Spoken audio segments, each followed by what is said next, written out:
Hi guys, welcome back to the Kim podcast. Today it's just me because Maddie and Molly were not able to be here today. So it's a lot to fill you guys, and we haven't done anything since like the Super Bowl. So we're talking about the Super Bowl. We're going to talk about spring training, which I just got back from yesterday, and more baseball stuff.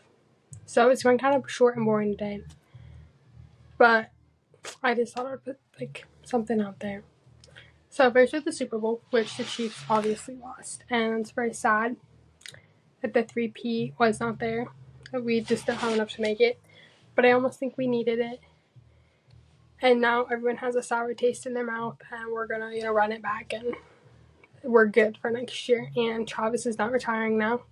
He officially, talked about today on his podcast that he's doing year 13, and he's coming back with a vengeance and ready to, win a Super Bowl.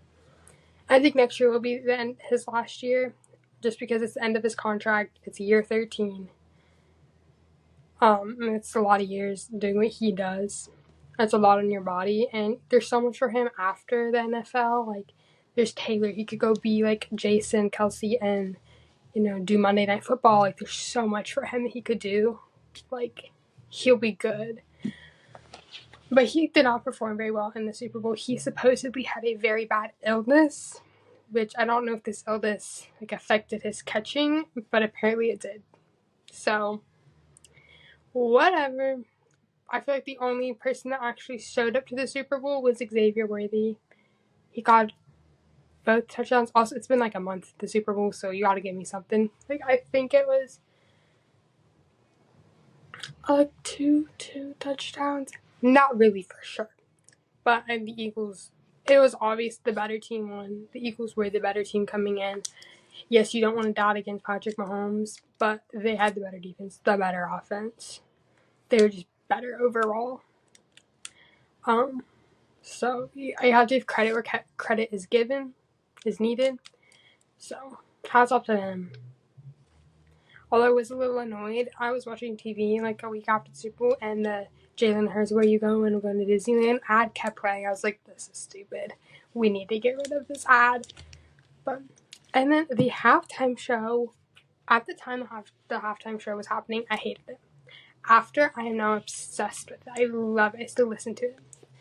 I think it's just because it wasn't a performance. It was more of a message to Drake saying, I'm not going to sit here and what you do, your illegal stuff you do, and I know about it, I'm just going to keep it here and not tell anybody. He's I'm the bigger person for telling people about it.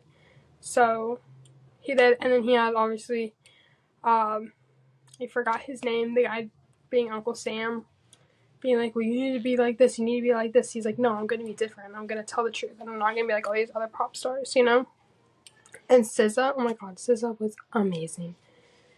Love SZA. She's amazing. She's so good. I've literally listened to all the stars all the time. No, so great. Not like us, and everyone screaming a minor, his outfit with the little A was amazing. So everything about it was incredible, and I loved it. He sings some great songs and everything. Next we have some baseball. This is going to be really short today, probably 15 minutes, because it's a lot easier when there's two people talking, and except it's just me talking. So first, the Royals, they're doing pretty good in spring training. They had a losing streak for a minute, but we bounced back from that Sunday, which I went to the game Friday against the D-backs. Saturday against, I don't remember who it was. And then Monday against the Rangers. I'm trying to think who we played. I don't remember, but it's okay. Doesn't really matter.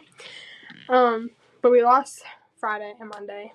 Or Friday and Saturday. MJ Melendez did hit a home run, which is the only run scored against the D-backs game. And then Saturday night was the game that Cole Ragans gave up 2 home runs in the first inning, which was crazy. And something I'd have been wrong because he's our ace. He's our stud. they're going to send Cole Reagans out there. He's going to strike out everybody. It's just not his day, and it's okay. It doesn't really matter. Like, what I think is, like, spring training games, that's where you want to make the mistakes. You want to make the mistakes, or you don't want to make them starting March 27th when games count, and that, you know, heads to your postseason. Like, you have to win those games to go to the postseason. So, I think, like, it's okay. Like, it's fine. And I don't think Bobby had a very good game that day either. I think everyone kind of struggled that day. And then something I learned is that, so the Royals and the Rangers share a facility, well, like the stadium, Surprise Stadium.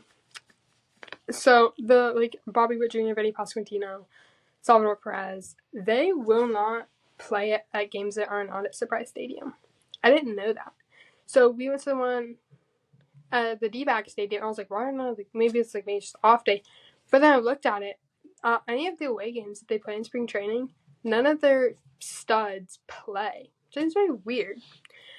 And if the studs are playing, they all get taken out in the 5th inning, no matter what the score is. Which, like, it's whatever, because obviously they're about to go play 162 games. So, like, it's fine, I guess. I don't know. But, like, I don't know. It was okay. I loved it, though. So, the first day we flew in Friday morning, and we went to the D-backs game, and that stadium is super cool. They share it with the Rockies, the Colorado Rockies. Really, really cool stadium. I definitely recommend if you're going to a spring training trip to really any of the 15 teams in Arizona, you have to stop by there. So cool. So I love the stadium. And then Saturday, we went to the Royals practice, which is where you get to go to the practice fields. They have 6 practice fields. Don't quote me on that. I believe 6. And so we went to that, and that was really cool because so there's the clubhouse, and then there's the field, which all the major leaguers, really big guys, Bobby Witt Jr., Salvi, Vinny, all those guys are practicing. And so you're, like, so close to them. They're obviously in, like, there's a fence, and then there's, like, a gate, like, here, and they can either walk out here, which they did not, and give you autographs. So I did not get any autographs except for Carter Jensen. He's wonderful. He was so nice. He gave me his autograph.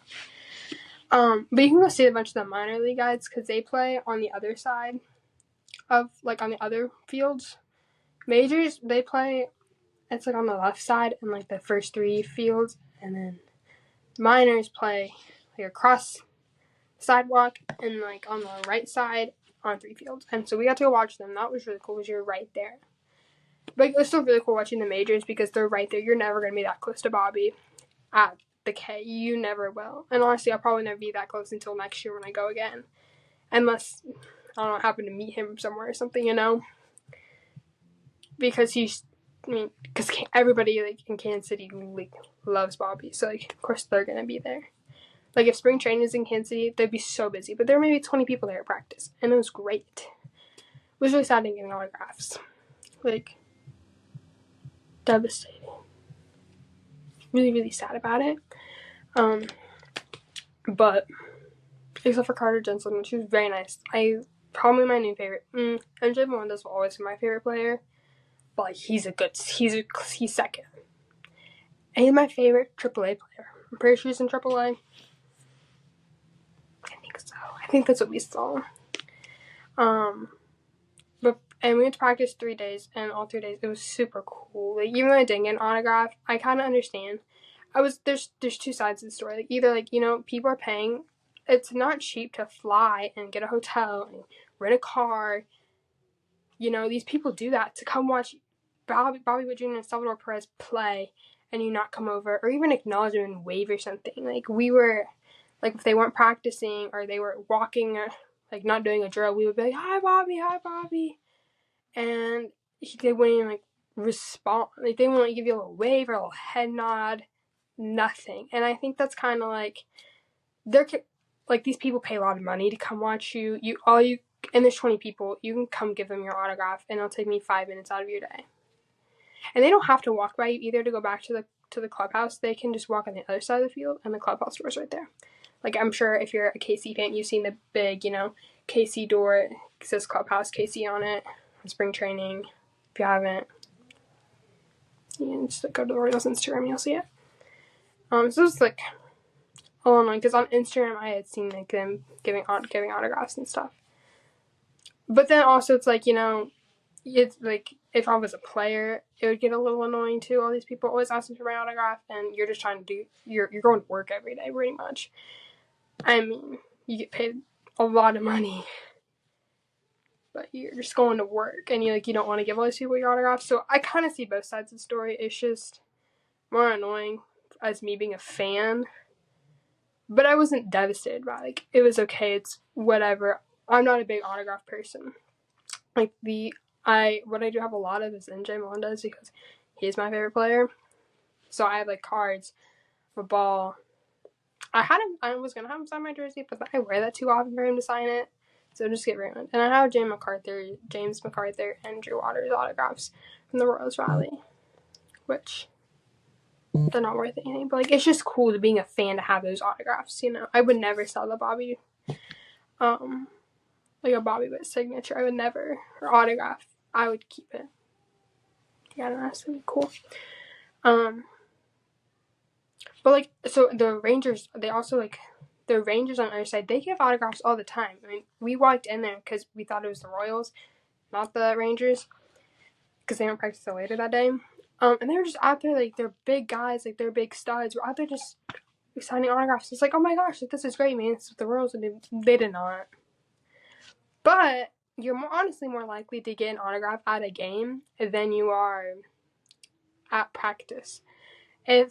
So at Surprise Stadium, or even at the D-backs game, so MJ Melendez, my favorite player, as we know, he makes sure every kid gets an autograph. If they have something for him to autograph, he started it to Surprise Stadium. There's like the dugout, and then there's like this wall, and then it kind of goes in, and there's a bunch of kids waiting on have stuff for him to autograph. He starts at the very top of that wall, signed every kid's thing, and went to the bottom, which probably 30, 40 kids there wanting an autograph. He made sure every single one, and then by the dugout on both sides, like, here's the dugout, there's a side here, he signed all those kids' stuff and made sure every kid got an autograph. And even though he's not the best player, he's not Bobby Witt Jr., that makes you a good player. You may not, have 30-30 season, you may not, have this huge contract, but as a fan, getting someone you watch every night during the summer, give you an autograph, take a picture with you, give you a fist bump, that's the coolest thing ever you will ever experience. And I did fangirl the first time I met MJ. I was like, oh my god, like, what do I do? Because he's not the best player, and I'm sure he knows that. I mean, his best friend's Bobby Witt Jr. He probably knows that. But I think he gets it as he was once a fan too. So do something that it doesn't take much time out of your day to sign an autograph or two. And those kids aren't going to sell it. They're going to keep it forever because they would remember they remember that MJ Melendez gave them their autograph when they were on a trip in Arizona, And that's kind of what I'm about it. And Bobby did give autographs too. Do not get me wrong. Bobby Witt Jr. gave autographs, not to all of them. He's gave to a few. Jonathan India came over and gave a couple kids autographs as they were yelling his name. So I would say that Vinny and Salvi did not give one autograph. All three games that I went to, and all three practices, Vinny did not give one autograph. No, he did give me, so we sat front row in the outfield Monday. Should be 2 days ago. And so the dugout, not the dugout, the clubhouse, you have to walk on the field to go to the dugout because the dugout doesn't have the clubhouse in it. And surprise, they had to walk by. And so I said hi to them. I was like, hi, Vinny. And he gave me like a little, like that. I said hi to Bobby. He gave me a thumbs up. Mike Sweeney, me and Mike Sweeney had a conversation. Me and Carter Jensen had a conversation. Salvi, I said hi to him several times. Did not get one response. India gave me a little wave.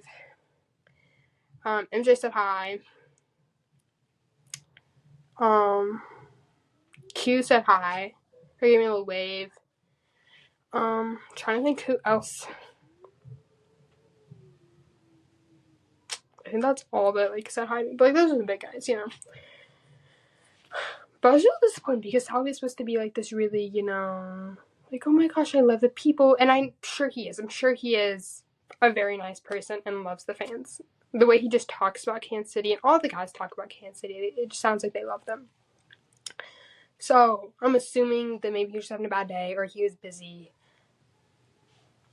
Whatever. It's okay. I'm not hurt about it.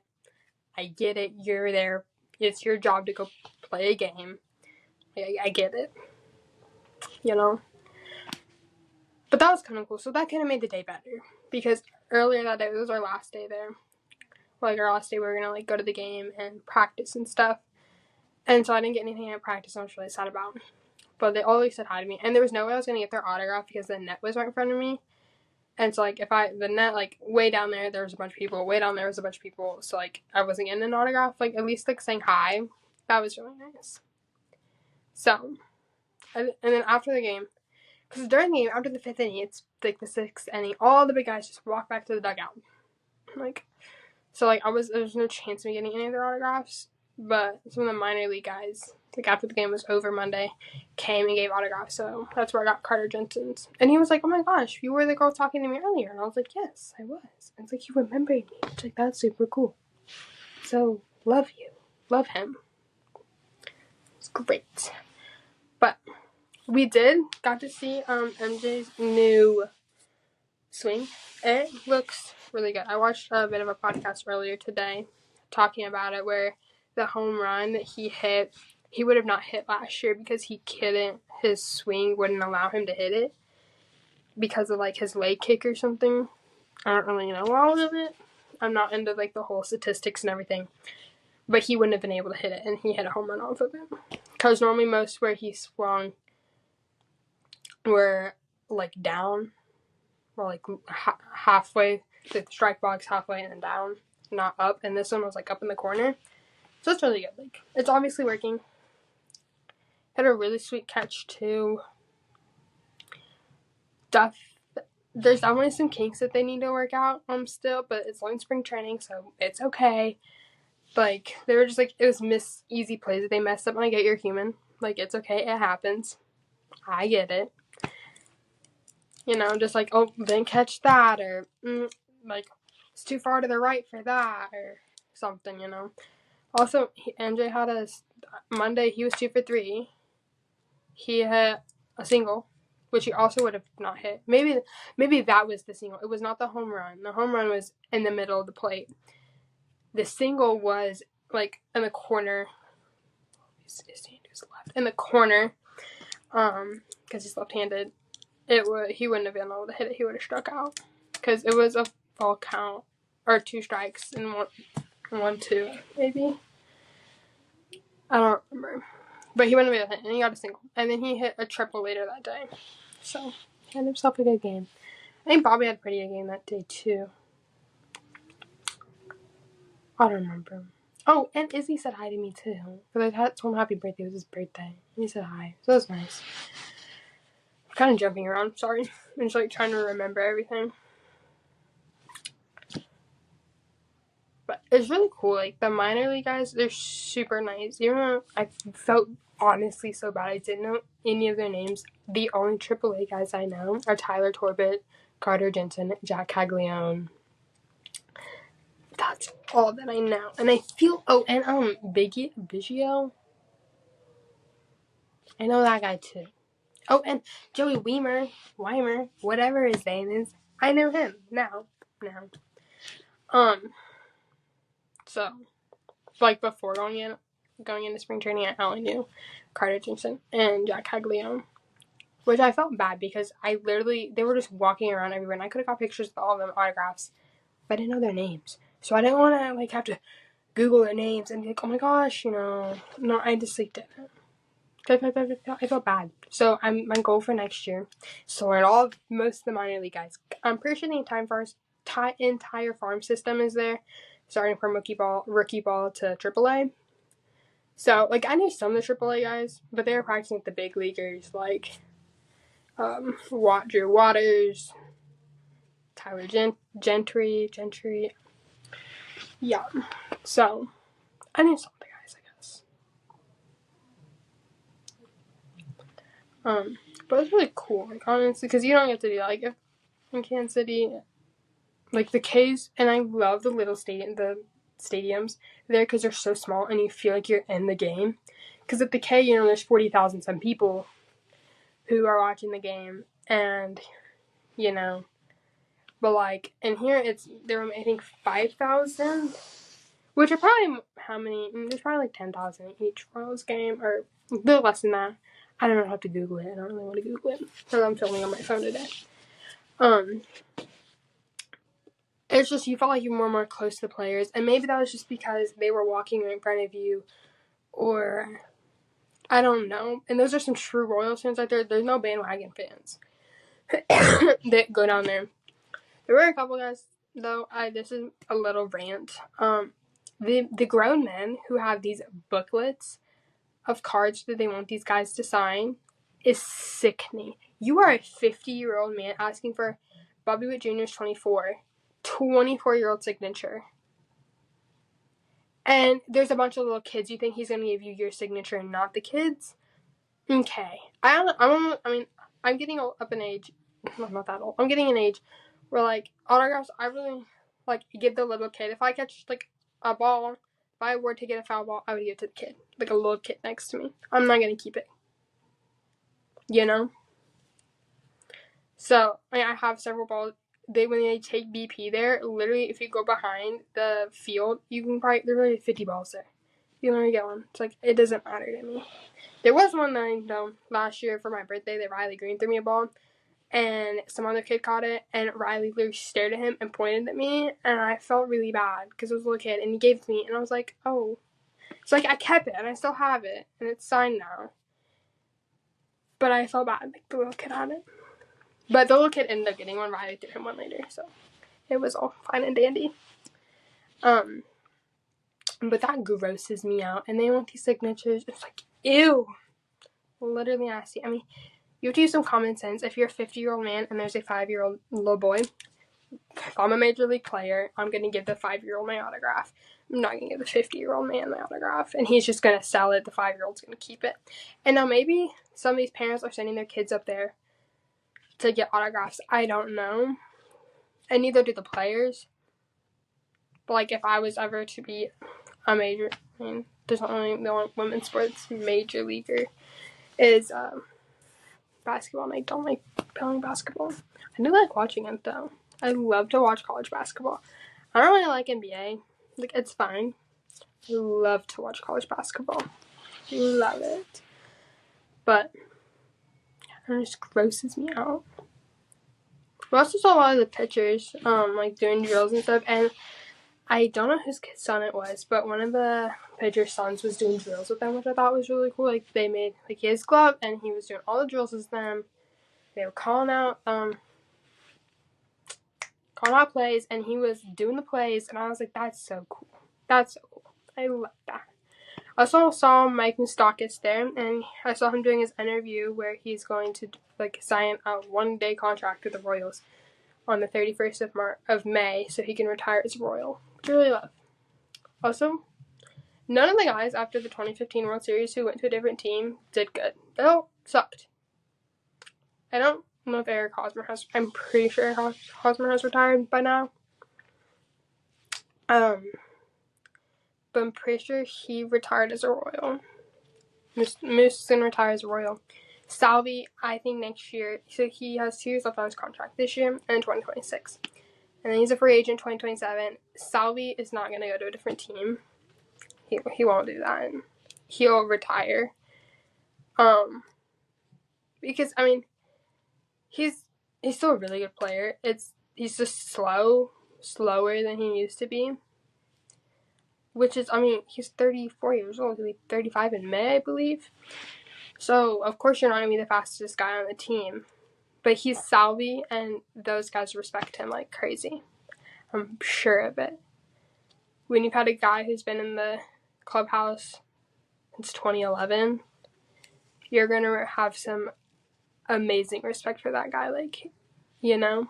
And I think they all do. From what I saw, what I've seen, they just all seem very, like, they'll respect him, which I think is good.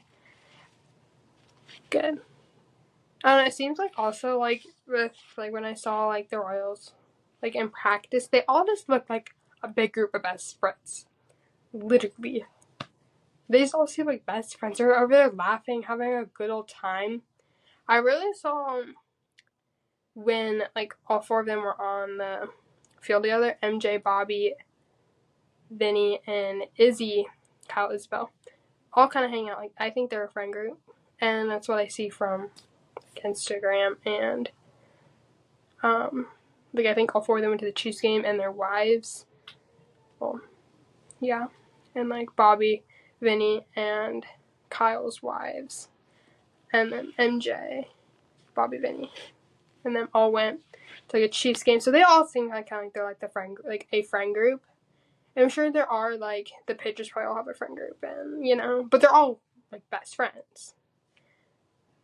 But, like, you know, if you have a really big group of friends, there's always even girls that are closer, you know? This just happens when you have a huge friend group. But I don't think any of them are like, oh my gosh, I can't hang out with you. You're not, like, cool enough, you know? I think that's just how I saw them, where those four were always talking and always having a good time. But obviously, you know, they're best friends with Selby. I'm pretty sure that Vinny and Bobby are living together too during spring training. I think I saw Vinny talk about it on his podcast, or not his podcast, a podcast that he's always on. The name is JM Baseball, maybe, potentially, don't quote me. That he was on, where he said him and Bobby, where he was staying at Bobby's house. Bobby has a house down there.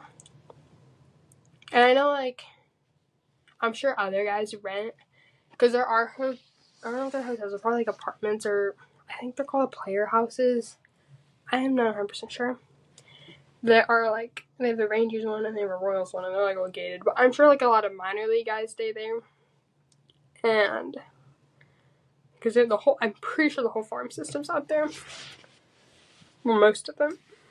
But I'm pretty sure Cole Reagan's probably rents, because I follow his wife on Instagram and it looks like they have a house. And I'm sure a lot of people with like kids too. Like, I know Michael Waka has a little girl. She's really cute. I follow his wife on Instagram. I'm pretty sure they have a house.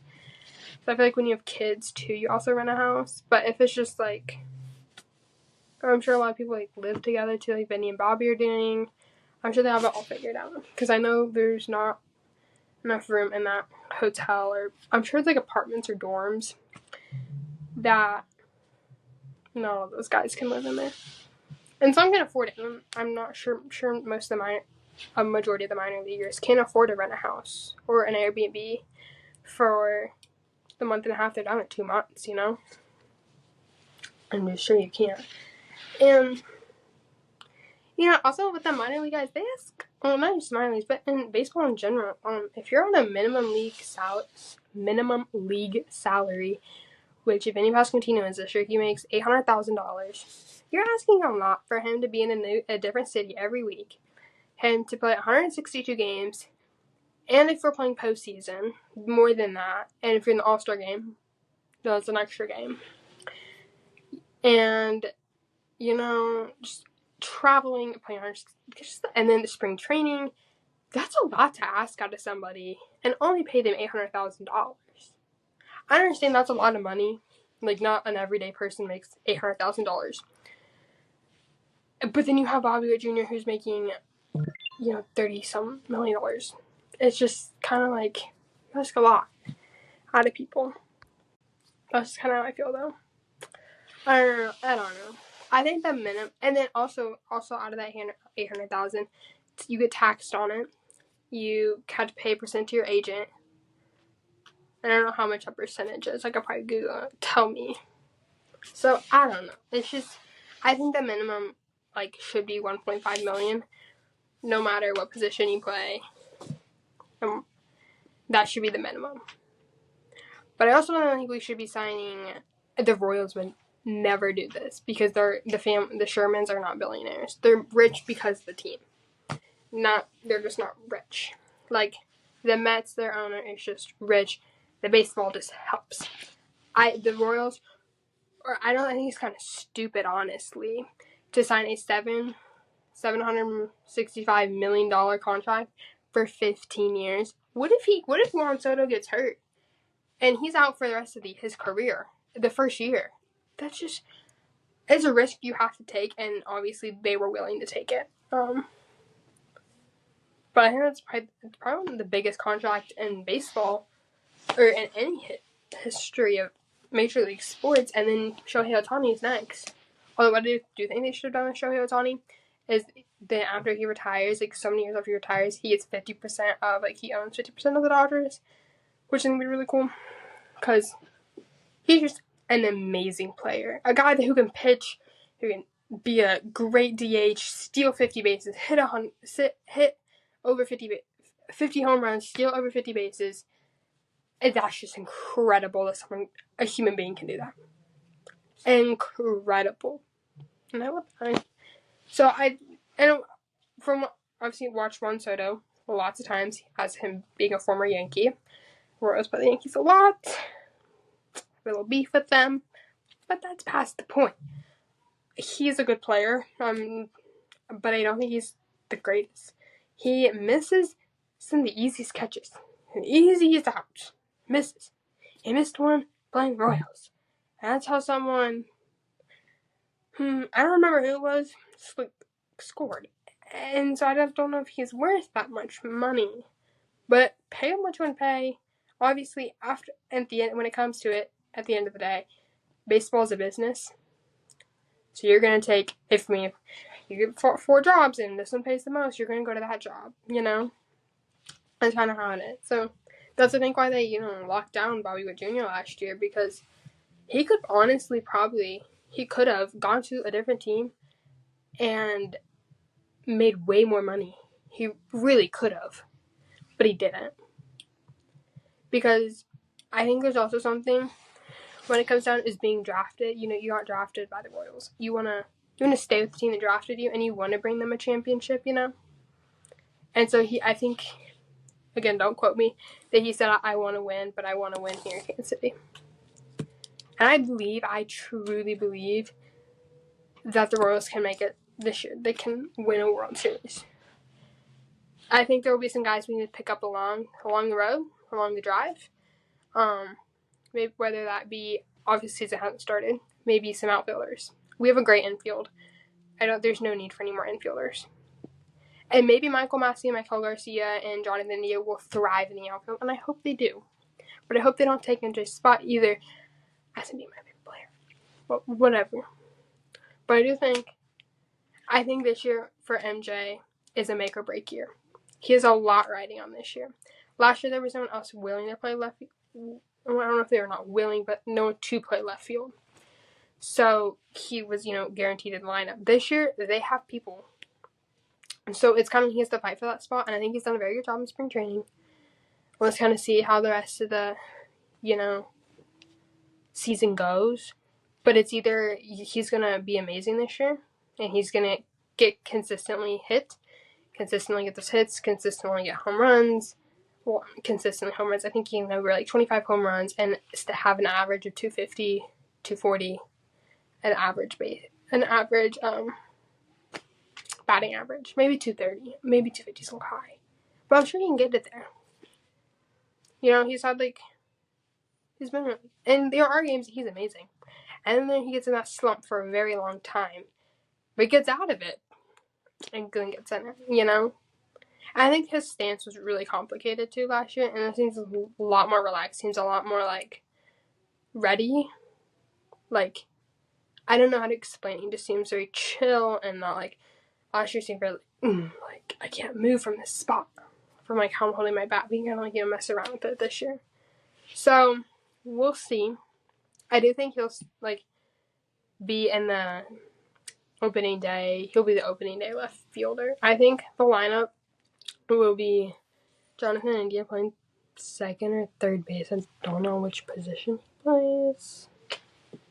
I know he's played second in spring training. So maybe he'll play second or third. Bobby is short.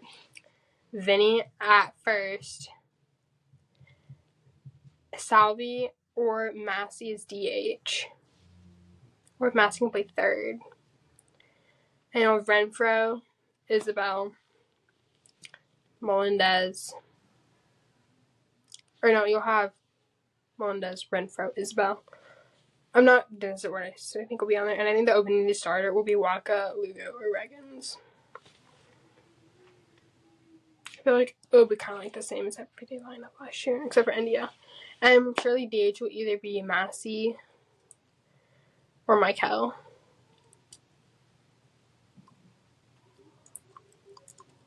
Yeah. I don't know. We'll see when they announce him. But